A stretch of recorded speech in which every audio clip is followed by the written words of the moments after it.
मेरा नाम सुमित है। मैं अमेरिका में काम किया करता था, लेकिन मेरा असली घर इलाहाबाद में था। मेरी ये कहानी रोंगटे खड़े कर देने वाली है, जिसे सुनकर आप हैरान रह जाएंगे।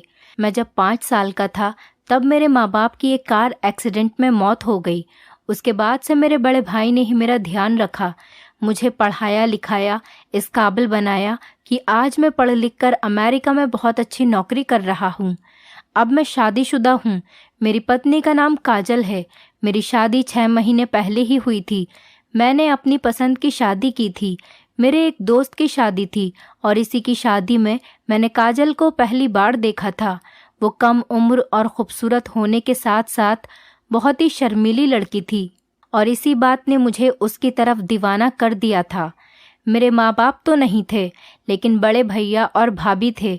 जैसे ही मैंने अपने भैया और भाभी को काजल के बारे में बताया, तो मेरी भाभी बहुत खुश हुई और कहने लगी, ये तो बहुत अच्छी बात है, मुझे भी किसी का साथ मिल जाएगा और तुम्हारा भी घर बस जाएगा। चलो अच्छा है, मैं लड़की ढूंढने के झंझट से भी बच जाऊंगी। मैं अमेरिका से कुछ दिनों की छुट्टियों पर आया हुआ था, क्योंकि मेरी नौकरी बाहर थी और मैं सालों से बाहर काम किया करता था। इसीलिए मैंने भाभी से कहा कि वो मेरी चट मंगनी पर ब्याह कर दे। मैं अब 2 साल से पहले यहाँ दोबारा लौटकर नहीं आ सकूंगा। भाभी मेरा रिश्ता लेकर काजल के घर गईं। काजल के घर वाले भी बहुत खुश हुए और इस रिश्ते के लिए राजी हो गए। इसी तरह 1 महीने के अंदर अंदर मेरी और काजल की शादी हो गई और वो मेरी दुल्हन बनकर हमारे घर चली आई। शादी की पहली रात ही मैंने काजल पर पूरी तरह से अपना हक जमा लिया था और साथ ही साथ उसे ये भी बता दिया था कि मेरे बड़े भैया मेरे बाप की जगह हैं और उन्होंने हमेशा ही मुझे अपनी औलाद की तरह पाला है और अपनी औलाद की तरह ही समझा है। उन्होंने मेरी हर ज़रूरत को, हर जिद को पूरा किया है। इसीलिए वो हमेशा मेरे बड़े भैया की हर बात को सर आँखों पर रखेगी और उन्हें कभी किसी शिकायत का मौका नहीं देगी। शादी के 1 महीने बाद मेरी छुट्टियां ख़त्म हुई तो मैं टूटे दिल के साथ उसे छोड़कर अमेरिका चला गया। अपनी प्यारी पत्नी को छोड़कर अकेला ज़िंदगी गुजारने के बारे में सोचना भी एक मुश्किल एहसास सा लगता था और मुझे ये वक्त गुजारना था। मुझे 2 साल की जुदाई को हर सूरत में बर्दाश्त करना ही था। मुझे अमेरिका आए हुए 1 महीना ही गुजरा था और वो जब भी मुझसे फ़ोन पर बात करती, तड़प तड़प कर रोने लगती। उसकी रोती हुई आवाज़ सुनकर मेरी तो जान निकल गई थी। मैंने फ़ौरन पूछा, काजल बताओ क्या हुआ है, ऐसे क्यों रो रही हो? वो धीमे लहजे में कहने लगी, आप घर वापस आ जाएं, आपके बगैर मेरा गुजारा नहीं है यहाँ पर, मेरा मन नहीं लगता। मैं उसको समझाने के लिए कह देता कि क्यों मन नहीं लगता, वहाँ भाभी और भैया तो है ना तुम्हारा ध्यान रखने के लिए। फिर भी वो रोती रहती और कहती कि तुम जल्दी से घर वापस आ जाओ। मुझे लगा शायद उसे मेरी याद सता रही है और इसीलिए ऐसी बातें कर रही है। मैंने उसे मोहब्बत से समझाया कि मेरा इस तरह बार बार वापस आना आसान नहीं है। मेरी नौकरी पर फ़र्क पड़ सकता है और वो मुझसे दोबारा इस तरह की बात न करे, क्योंकि मेरे लिए भी इस तरह से उससे दूर रहकर वक्त काटना मुश्किल हो जाता है। मेरी बात सुनकर वो खामोश हो गई। फिर दोबारा उसने कभी वापसी का कोई जिक्र ही नहीं किया और मुझे लगा कि सब कुछ ठीक हो गया है। मुझे काजल की और घर की बहुत याद सता रही थी। मैंने सोचा कि कुछ दिनों की छुट्टी लेकर वापस घर चला जाता हूँ। मैंने अपने ऑफिस में एप्लीकेशन लगाई। मुझे छुट्टियों की मंजूरी मिल गई। मैंने सोचा फ़ोन करके नहीं बताऊंगा कि मैं घर वापस आ रहा हूँ। मैं सबको सरप्राइज़ देना चाहता था। मैं अचानक से घर लौटा था। काजल को भी सरप्राइज़ देना चाहता था, लेकिन काजल की शक्ल देखकर तो मैं खुद सरप्राइज़ हो गया था। वो ऐसे पेश आ रही थी जैसे उसे मेरा आना बिल्कुल भी अच्छा नहीं लगा हो या फिर मेरी मौजूदगी में उसे यहाँ पर कोई परेशानी हो। काजल के चेहरे के अंदाज बहुत ही अजीब थे। भैया भी मुझसे मिलकर कुछ ऐसे ही पेश आए थे। भैया मुझे देखकर खुश भी नहीं हुए, बल्कि उन्होंने तो साफ लफ्ज़ों में कहा था कि तुम्हें इस तरह आने की क्या ज़रूरत थी, तुम्हारी छुट्टियों में तो अभी काफ़ी वक्त था। मुझे तो लगा था कि मेरी पत्नी और मेरे भैया मुझे देखकर बहुत खुश होंगे। उनके अजीबोगरीब सवालों पर मैं बहुत हैरान हुआ था और भैया से कहा कि मेरी तबीयत कुछ ठीक नहीं थी, मुझे घर की बहुत याद आ रही थी, इसीलिए मैं कुछ दिनों के लिए लौट आया हूँ। मैंने देखा कि मेरी भाभी घर में मौजूद नहीं थी। काजल ने मुझे बताया कि भाभी की तबीयत ठीक नहीं है, वो अपने मायके गई हुई हैं। ये सुनकर मैं काफ़ी परेशान हो गया था। मुझे भाभी से बहुत प्यार था।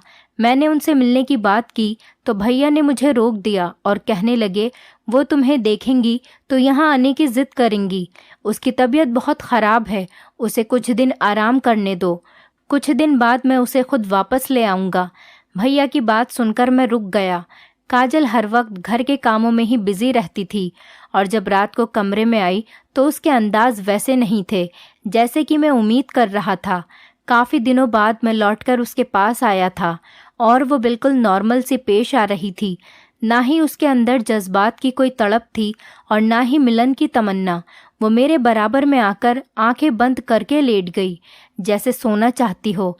शायद वो किसी बात पर मुझसे नाराज़ हो और इसीलिए मैंने उसे मनाने के लिए उसकी तरफ अपना हाथ बढ़ाया, लेकिन उसने तो बहुत आसानी से मेरा हाथ झटक दिया और कहने लगी कि मैं बहुत थक गई हूँ, प्लीज़ मुझे सोने दीजिए।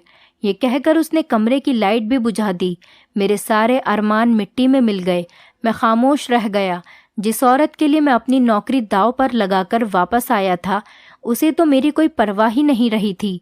जिस अंदाज में उसने मेरा हाथ झटका था, मेरी इज्जत को बहुत ठेस पहुंची थी। इसीलिए मैंने खुद उसकी तरफ से मुंह फेर लिया और सो गया। लेकिन आधी रात को मुझे ऐसा महसूस हुआ जैसे काजल बिस्तर से निकलकर कहीं बाहर गई हो। कमरे से अटैच ही बाथरूम था, फिर वो बाहर कहाँ गई थी मुझे समझ नहीं आया। और फिर ख्याल आया कि कहीं ऐसा तो नहीं कि वो मुझसे ज़्यादा नाराज़ हो और इसीलिए कमरे से निकली हो। मैंने भी तो जान पूछकर उससे कितने दिनों तक उससे दूरी इख्तियार कर रखी थी। मैं उसके पीछे पीछे कमरे से बाहर निकला तो वो मुझे भैया के कमरे में जाती हुई दिखाई दी। रात के इस वक्त भाई के कमरे में उसका क्या काम था, जबकि भाभी भी घर में नहीं थी। मैं सोच में पड़ गया था। मुझे अपने भैया और काजल दोनों पर ही बहुत भरोसा था, इसीलिए मेरे दिल में एक बार भी उनके खिलाफ कोई बात नहीं थी।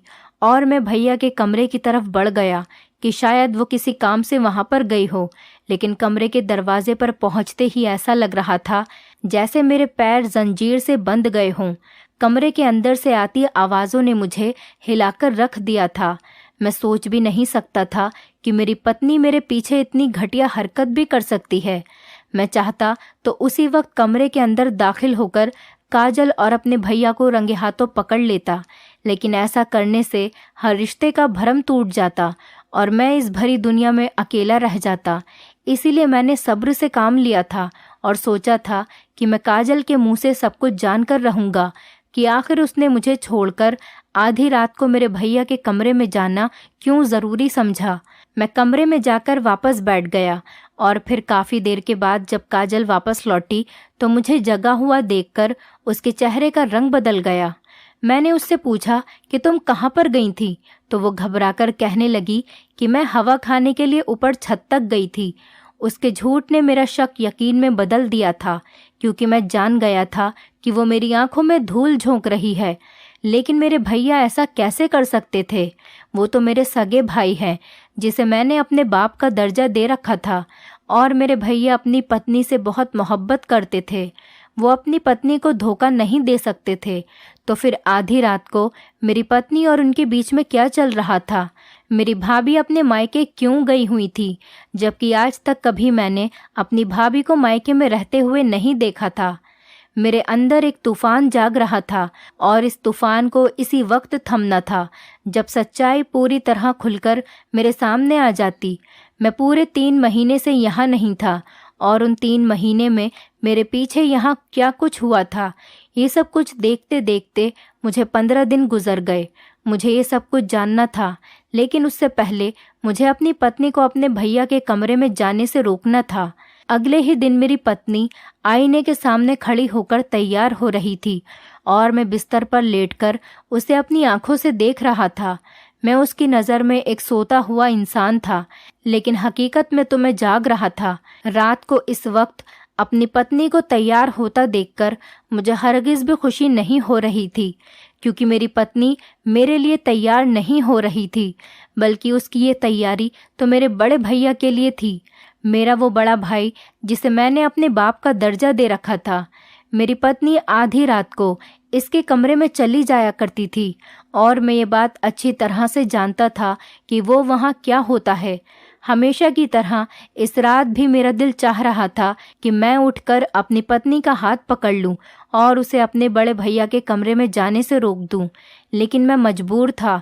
मेरे पास उसके सिवा और कोई रास्ता नहीं था कि मैं अपनी पत्नी को अपने बड़े भाई के पास जाता हुआ देखूं, क्योंकि उसे रोकने की जुर्रत का अंजाम बहुत ही भयानक होने वाला था।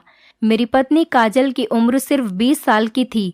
वो जवान और खूबसूरत भी थी, लेकिन उसके बावजूद भी काजल मेरे हाथों से बाहर थी, क्योंकि इतनी रातों में एक रात भी ऐसी नहीं आई थी जो उसने मेरे साथ गुजारी हो। मैं हर रात उसे पाने की हसरत लिए बिस्तर पर पड़ा रहता था और वो मुझे नज़रअंदाज करके कमरे से निकल जाती थी। मेरे भैया उसके साथ कैसा ही सलूक क्यों ना करते, लेकिन वो वापस नहीं आती थी और सारी रात उसी के साथ रहती थी। आज भी वो जिस तरह तैयार हुई थी, मेरी नज़र उसके खूबसूरत वजूद पर जमी हुई थी।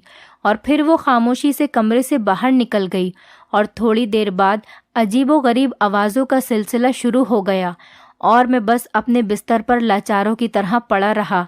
लेकिन मैं अच्छी तरह से जानता था कि मेरे भैया के कमरे में क्या चल रहा है और मेरी पत्नी सुबह किस हाल में वापस लौटेगी।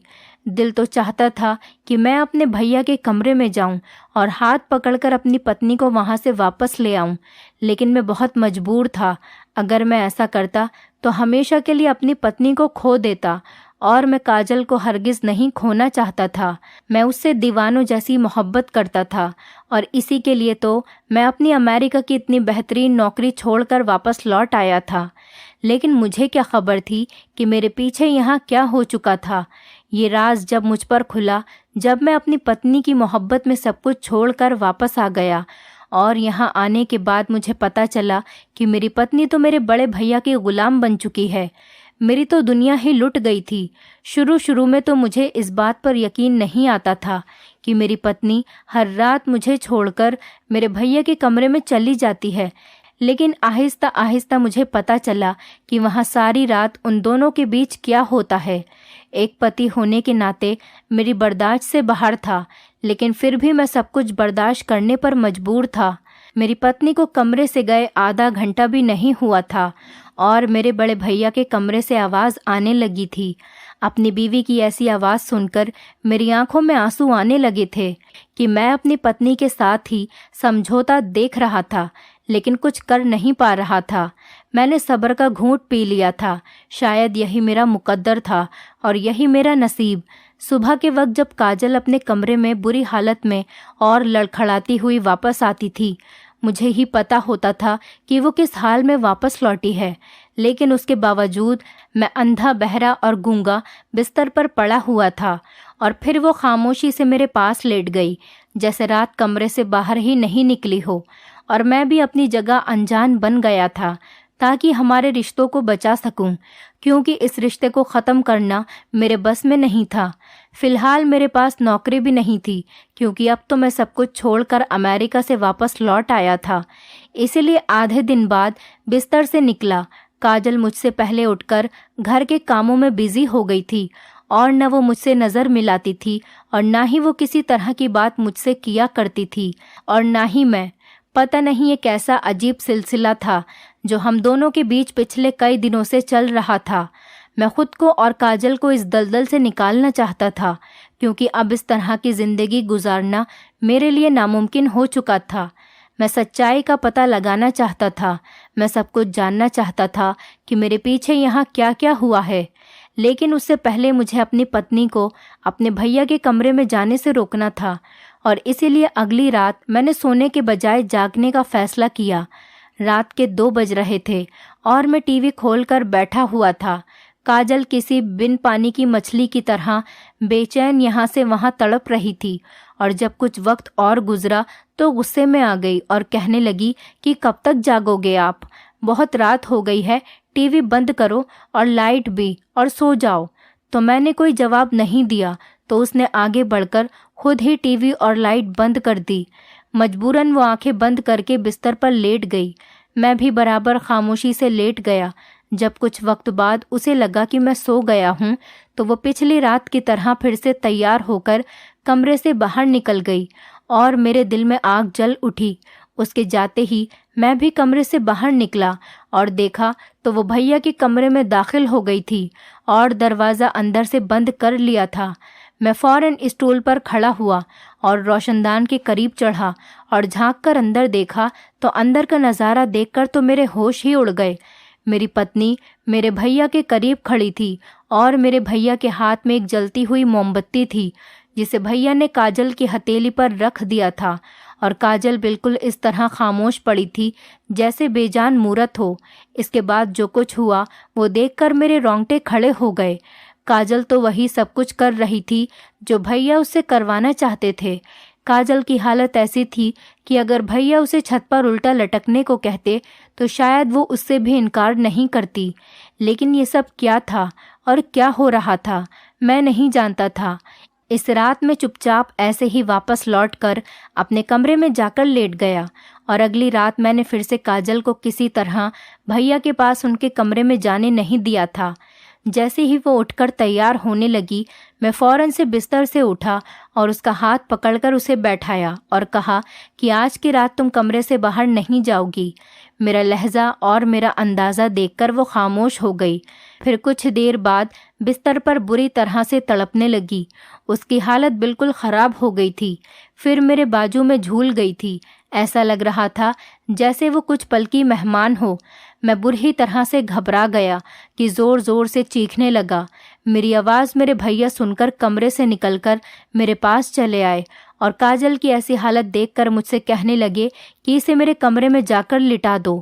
भैया की आवाज़ सुनकर मैंने गुस्से में कहा कि काजल की हालत इतनी ख़राब है, आपके कमरे में क्यों लेकर जाऊं? मुझे इसको हॉस्पिटल लेकर जाना है। भैया कहने लगे, इसका इलाज मेरे कमरे में है, ना कि हॉस्पिटल में। जो मैं कह रहा हूँ वही करो। उनका लहजा इतना सख्त था कि मैं काजल को उनके कमरे में ले गया और उनके बिस्तर पर लिटा दिया। पहले मुझे कमरे से उन्होंने बाहर निकलने का हुक्म दिया और खुद ना जाने उसके साथ कमरे में बंद होकर क्या क्या करने लगे। लेकिन कुछ देर बाद जब काजल उनके कमरे से निकली तो वो पहले की तरह बिल्कुल ठीक थी। उसे ठीक ठाक देखकर मैं भी बहुत हैरान था और खुश भी था, लेकिन ये बात मेरी समझ से बाहर थी। आखिर भैया ने उसके साथ ऐसा क्या किया है? जो कुछ मैंने पिछली रातों में अपनी आंखों से देखा था वो सभी बातें यकीन करने वाली तो नहीं थी, और जो आज हुआ था उसने तो मेरे होश ही उड़ा दिए थे। मैं बहुत ही ज़्यादा डर गया था क्योंकि काजल को तकलीफ़ में देखना मेरे लिए बहुत मुश्किल था। और फिर हर गुजरती रात के साथ मुझे एहसास हुआ कि मैं जिस रात काजल को भैया के कमरे में जाने से रोकता था उसकी हालत ऐसे ही बिगड़ जाती थी। मुझे वापस आए हुए 15 दिन से ज़्यादा हो चुके थे, लेकिन एक रात भी काजल ने मेरे साथ नहीं गुजारी थी, बल्कि वो हर रात भैया के कमरे में चली जाती थी और मैं ये सब कुछ देखकर भी अनजान बन जाता। अगर मेरी जगह कोई और होता तो सीधे अपने भैया का गिरेबान पकड़ता और अपनी पत्नी को भी कटघरे में खड़ा कर देता। लेकिन मसला ये था कि मैं रिश्तों को खोने से डरता था। माँ बाप के चले जाने के बाद मेरे बड़े भैया ही मेरे लिए सब कुछ थे, और काजल वो तो मेरी मोहब्बत, मेरी ज़िंदगी थी।